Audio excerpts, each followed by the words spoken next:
છે તમે તમારા પરિવારજનને સંસ્કારિત કરો. તમે એન્ટરટેનમેન્ટ માટે ટાઈમ કાઢો છો, એની માટે અમે વિરોધ નથી કરતા. તમે પિકનિક જાઓ છો, ઇટ્સ ગુડ, ઇટ્સ ફાઇન. પણ how many of you really care કે નેક્સ્ટ જનરેશનને વેલ્યુઝ અને વર્ચ્યુઝ એના લાઈફમાં નાનપણથી ઇમ્બાઇબ થાય? તમારો છોકરો નાનો હોય ત્યારે તમે એને સંતાન તરીકે એક જનરલ નોલેજ કે ઇન્ફોર્મેશન માટે તમે એને ઓળખાણ કરો કે બેટાને વિરાટ કોહલી કહેવાય, અને રોહિત શર્મા કહેવાય, he is Imran Khan, prime minister of Pakistan, is Donald Trump, president of America. એ બધું તમે એને આપો છો. એની અમે ના નથી પાડતા. જનરલ નોલેજ માટે ખૂબ જરૂર છે. જીકે અને ઇન્ફોર્મેશન ઇઝ મસ્ટ. પણ સાથે તમે તમારા સંતાનને શ્રવણ, પ્રહલાદ, નચિકેતા અને ધ્રુવની વાત કોઈ દિવસ કરી? ફેથફુલી છાતી ઉપર હાથ મૂકીને મને જવાબ આપજો કે તમે જો તમારા સંતાનને શ્રવણ, પ્રહલાદ, નચિકેતા, ધ્રુવની વાત કરી હોય તો આંગળી ઊંચી કરો. બરાબર ઊંચી કરો એટલે મને દેખાય. Not even 25. તો તમારે ખાલી એને સ્ટાર્સ અને પોપ સ્ટાર્સ એની જ ઓળખાણ કરાવવાની છે. Again I am not against it. પણ તમે એને શ્રવણની વાત નાનપણથી કરી હશે કે બેટા મા બાપની આવી સેવા કરી, તો એનામાં એ શ્રવણનું કેરેક્ટર નાનપણથી ઉતરી ગયું હશે. નાના હોય ને ત્યારે બધી જીબી ફ્રી હોય, તમે જે અંદર નાખો ને એ બધું રોપાઈ જાય. તો શ્રવણનું કેરેક્ટર એના હૃદયમાં ડેવલપ થયું હશે તો તમે ભવિષ્યમાં જ્યારે વૃદ્ધ હશો ને તમને માથું દુખતું હશે કે પગ દુખતા હશે ત્યારે તમે પગ કે માથું દબાવી આપશે. બાકી ગળું તો છે જ અને દાબી દે છે. તમે 2-3 વર્ષ પહેલા એક સેલ્ફી વિડીયો એક બહુ જ મોટા ધનાઢ્ય વ્યક્તિએ જાતે રિલીઝ કરી હતી, તમે જોઈ હશે. મુંબઈના એક બહુ જ મોટા બિઝનેસમેન, શૂટિંગ્સ એન્ડ શર્ટિંગ્સ, એનું બહુ જ મોટું બ્રાન્ડ નેમ છે. એનું સબટાઇટલ છે ધ કમ્પ્લીટ જેન્ટલમેન. 20,000 કરોડનું એમ્પાયર એમના દીકરાને આપ્યું. અને જે કઈ પ્રસંગો પરિવારમાં બન્યા હશે, બેટાએ બાપને ઘરમાંથી કાઢી મૂક્યા, ત્યાં મરીન ડ્રાઈવ પર નેપેન સી રોડ ઉપર એના 2 BHK ફ્લેટમાં મૂકી દીધા ભાડે. એક જૂની ગાડીને એક ડ્રાઈવર આપી દીધો અને ઘરમાં એક શેફ આપી દીધો. એ વ્યક્તિએ 70 વર્ષની ઉંમરે રડતા રડતા પોતાનો વિડીયો વાયરલ કરેલો, યાદ આવે છે?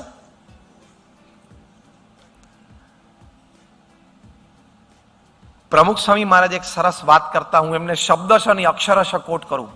પ્રમુખ સ્વામી મહારાજ કહેતા કે જો તમે તમારા સંતાનોને સંસ્કાર નહીં આપો તો એક દિવસ આવશે તમારે સંપત્તિ અને સંતતિ બે ખોવાનો આવશે. જો આ પ્રસંગ બન્યો, સંપત્તિ અને સંતતિ બે ખોઈ. તમારા સંતાનોને તમે મોડર્ન બનાવો, એટિકેટ શીખવાડો, મેનર્સ શીખવાડો, પણ સાથે એટલો જ સમય અને વેલ્યુઝ અને વર્ચ્યુઝ માટે પણ આપો. નહીં તો ટીનેજમાં એક વખત એક અર્લી ટીનેજમાં છોકરો હશે, લગભગ 13 વર્ષનો હશે, એના ફાધર એક દિવસ સાંજે સંધ્યા આરતી પછી અમારા મંદિરે એને લઈને આવ્યા. પરિચિત હતા. સંધ્યા આરતી પછી સંતો નીચે ઉતર્યા એટલે એક સંતને કીધું સ્વામી મારે થોડી અંગત વાત કરવી છે. એટલે અમારા સંત હતા, બહુ વડીલ હતા, મચ્યોર હતા, બેઠા. કે શું બોલો? કે સ્વામી આ સિગરેટ પીવે છે.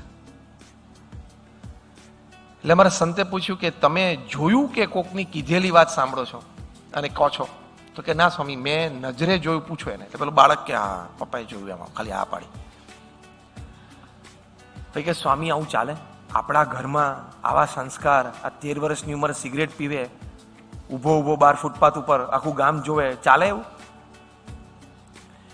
અમારા સંતે કીધું કે બરોબર છે, પહેલા હું તમને પ્રશ્ન પૂછું, તમે સિગરેટ પીવો છો? એટલે પેલા પિતા કે હા સ્વામી હું પીવું છું. બીજો પ્રશ્ન પૂછ્યો, તમે ઘરમાં સિગરેટ પીવો છો? તો કે હા સ્વામી હું પીવું છું.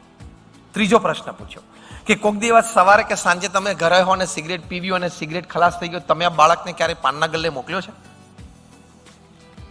એટલે કે હા સ્વામી મોકલ્યો છે. અમારા સંત કે ફિનિશ, ચેપ્ટર એન્ડ્સ.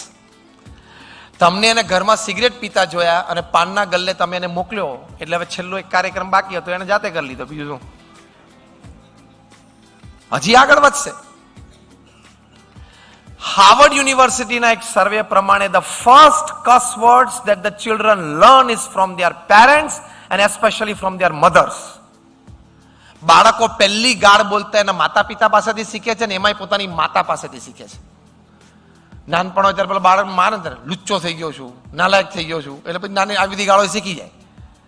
એકવાર એક બહુ નાના બાળકે 4 વર્ષના બાળકે એના પપ્પા રૂમમાં આવે ને એટલે પપ્પાને કીધું લુચ્ચો આવ્યો.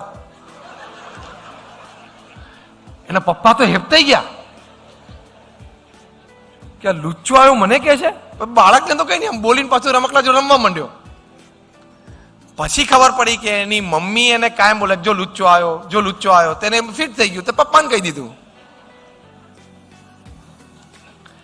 Remain ready to be paid back in your own coins. સંસ્કાર નહીં આપો ને તો આ પરિસ્થિતિ આવશે.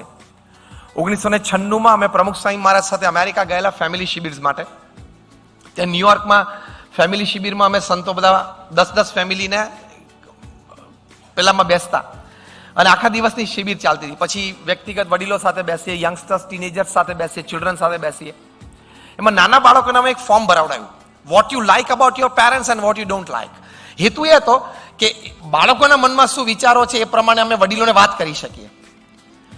તમને આશ્ચર્ય થશે કે what I don't like about my parents, મારા માતા પિતા વિશે મને શું નથી ગમતું ને, એ કોલમમાં 6, 7, 8 અને 9 વર્ષના નાના નાના બાળકોએ જે વાતો લખી હતી, તમને આશ્ચર્ય થાય કે આ લોકોના મનમાં આવો વિચાર આવી જાય છે. એક 7 કે 8 વર્ષના બાળકે એવું લખેલું કે I don't like the way in which my parents treat my grandparents at home. 8 વર્ષના બાળકે આ વાત લખેલી કે જે રીતે મારા મા બાપ મારા દાદા દાદી સાથે વર્તે છે ને ઘરમાં, એ મને નથી ગમતું. હવે ચેક કરજો, તમે જો તમારા મા બાપને આ સ્પેસ કન્સ્ટ્રેન્ટ હોય તો અલગ વાત છે, બાકી ઘરડા ઘરમાં બીજે મૂકી આવ્યા હોય તો એ જ રૂમની ડુપ્લિકેટ ચાવી રાખજો, 25 વર્ષ પછી કામમાં આવશે.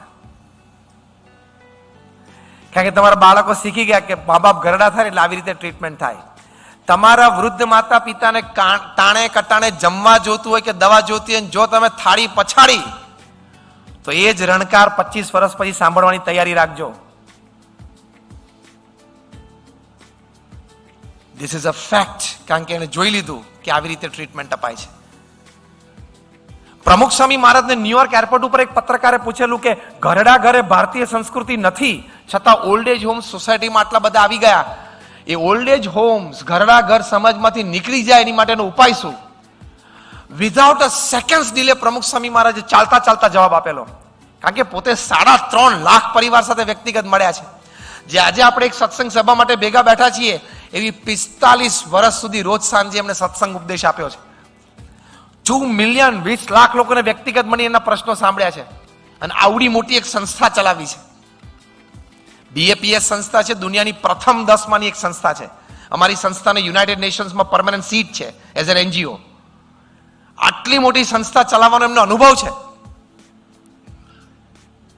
અને તમારે તો કોર્પોરેટમાં કામ કરતા હું ઘણી વખત કહું છું, when I talk to corporates, કે it's easy to run a corporate than an NGO of BAPS class. કે તમારા કોર્પોરેટમાં તો વર્ક મોડલ શું હોય? Pay and smile. તમારા કર્મચારીનું કામ તમને ગમે છે એટલે તમારા ચહેરા ઉપર સ્મિત છે, અને તમારા કર્મચારીને તમારો પગાર ગમે છે એટલે એના ચહેરા ઉપર સ્મિત છે. You are paying each other. Pay and smile relationship કહેવાય. અમારા NGOsમાં અમે ફૂલ ટાઈમ કામ કરીએ છીએ ને, એમાં સર્વ એન્ડ સ્માઇલ રિલેશનશિપ હોય. સેવા કરવાની અને ચહેરા ઉપર આનંદ ને સ્મિત રાખવાના. આખું વર્ક મોડલ જ જુદું છે. સર્વ and smile relationship work model જાય ને, ત્યાં વ્યક્તિ આવું કામ કરી બતાવ્યું. પ્રમુખ સ્વામી મહારાજ તરત જ બોલ્યા કે બાળ ઉછેર કેન્દ્રો સમાજમાંથી કાઢી નાખો એટલે ઘરડા ઘરેની જાતે નીકળી જશે. ચાઇલ્ડ કેર સેન્ટર્સ એ તમે સમાજમાંથી કાઢી નાખો એટલે ઘરડા ઘર એની જાતે નીકળી જશે. કેવું કનેક્શન! એટલે સંસ્કાર તો નાના બાળકોને તમારે આપવા જ પડશે. બીજા એક બાળકે 8 જ વર્ષનો બાળક હતો, એણે ફોર્મમાં લખેલું કે I don't like my parents fighting with each other in my presence. મારી હાજરીમાં મારા માતા પિતા એકબીજા સાથે ઝઘડે છે ને, એ મને નથી ગમતું. એટલે ઇન કેસ તમારે ઝઘડવું હોય ને તો છોકરા સ્કૂલે જાય ને એની રાતો જુઓ. છોકરા સ્કૂલે જાય ને પછી તમારે બારણું બંધ કરીને બોક્સિંગ રિંગમાં આવી જવાનું. જે કંઈ તમારે ફાઇટ કરવી હોય હસબન્ડ વાઈફને કરી લેવાની. પણ છોકરાની હાજરીમાં તમે કરશો એટલે એને આ સંસ્કાર પડશે. ઇંગ્લેન્ડની એક સ્કૂલમાં નાના નાના બાળકો પ્રી નર્સરીના રિસેસમાં માટીથી ના ઘર બનાવે નાના બાળકો, એકદમ નાના લિટલ બોયઝ એન્ડ ગર્લ્સ બધા રમતા હતા. એના ટીચર આમ દૂરથી જોતા હતા, ત્યાં તો બધા ઝઘડવા માંડ્યા, એકબીજાના ઘર તોડવા માંડ્યા. એટલે ટીચર દોડ્યા અને બધા નાના નાના બાળકોને છૂટા પાડ્યા, ઝઘડતા ને, what are you doing, what are you doing? તો એક નાની 4 વર્ષની બાળકી હતી કે teacher we are playing dad and mom. ખબર પડી? અમે માતા પિતા રમીએ છીએ, એટલે કે આવી રીતે ઘરે ઝઘડે છે એ લોકો એમ. એક ત્રીજા બાળકે લખેલું, હવે બહુ સૂક્ષ્મ અમુક વાતો છે, સમજજો, ફેમિલી વેલ્યુઝ માટે. એ બાળકે લખેલું કે મારા માતા પિતા મારા ભાઈ ને બેન સાથે મારી કમ્પેરિઝન કરે છે ને રિઝલ્ટ્સની, એ મને નથી ગમતું. હી ઇઝ હી, આઈ એમ આઈ. 8 વર્ષના બાળકના મનમાં વિચાર છે. તમારે એમ નહીં કહેવાનું જો તારો મોટો ભાઈ તો 80% લાવે, તું કેમ 60 લાવે છે. કમ્પેરિઝન થી એને આગળ નહીં વધારવાનો, એને વ્યક્તિગત પ્રેરણા આપીને આગળ વધારવાનો. આ અમારા 9000 બાળ મંડળના કેન્દ્રો દેશ પરદેશમાં ચાલે છે. તમને આશ્ચર્ય થશે, 1100 માંથી લગભગ 100 થી વધારે સંતોએ ને પ્રમુખ સ્વામી મહારાજે અને આજે મહંત સ્વામી મહારાજે આ બાળકોના સંસ્કારની પ્રવૃત્તિમાં જોડેલા છે,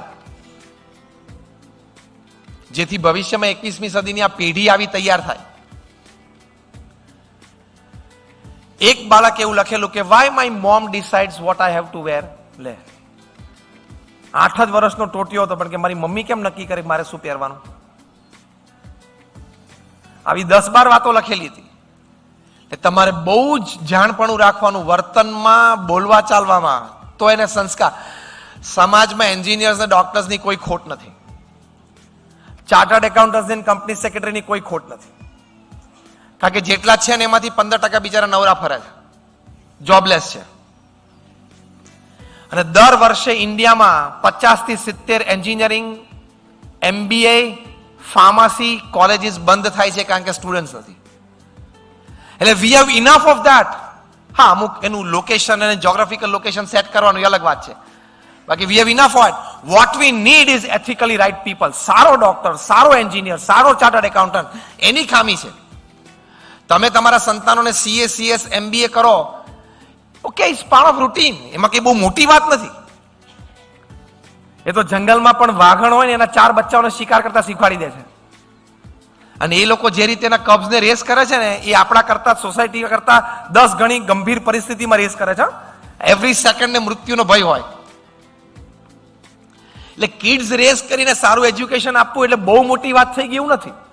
તમે એને સંસ્કારિત કરો, એને સદગુણો પ્રત્યે પ્રેમ રહે, એ સદગુણો એના જીવનમાં એ જીવે, ધેટ ઇઝ મોર ઇમ્પોર્ટન્ટ.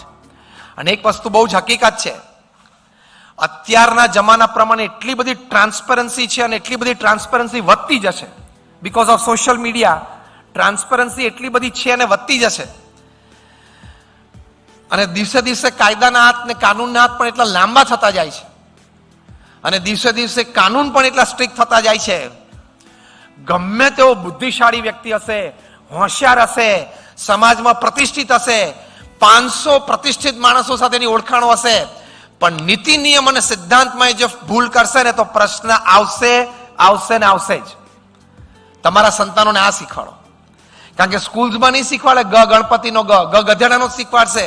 કારણ કે ગ ગણપતિનો શીખવાડે તો you are saffronising education, this a secular state. એટલે ગ ગણપતિનો નહીં શીખવાડાય, એટલે પછી મોટો થઈને ગ શેના જેવો થાય? ગધેડા જેવો થાય, ગણપતિ જેવો તો થાય નહીં.